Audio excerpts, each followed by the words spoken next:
윤석열 총장은 오늘 하루 종일 집에만 있었습니다. 오늘 당장 직무 배제 조치의 부당성을 다투는 법적 조치에 들어갈 것으로 예상했습니다만 당장은 변호사 선임부터가 쉽지 않은 듯하다고 합니다. 취재기자 연결해서 그 이유를 자세히 좀 물어보겠습니다.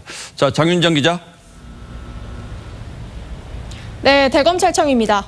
오늘은 검찰총장실이 하루 종일 비어 있었겠군요. 네, 그렇습니다. 윤석열 총장은 현재 직무 정지 상태라 대검찰청에 출근을 할 수 없습니다. 윤 총장은 오늘 하루 집에서 머물며 대응 방안 등을 준비한 것으로 알려졌습니다. 법조계에서는 오늘 바로 법적 대응에 나설 거란 예상이 있었지만 변호사 선임 문제 등을 두고 주변의 조언도 듣고 또 생각을 정리한 것으로 알려졌습니다. 누가 윤석열 총장의 변호사가 되느냐도 관심인데요. 단순한 변호인을 넘어서는 의미가 있기 때문입니다.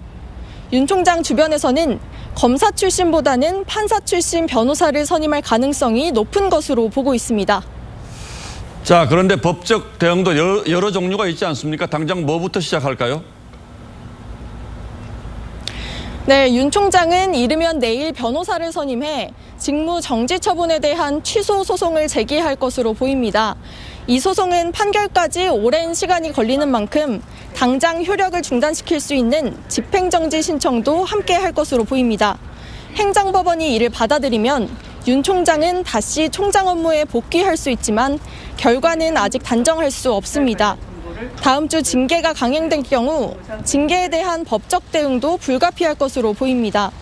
대검은 윤 총장이 직무정지 상태인 만큼 선임되는 윤 총장 변호인을 통해 향후 대응 방향 등이 외부에 공개될 거라고 전했습니다. 지금까지 대검찰청에서 TV조선 장윤정입니다.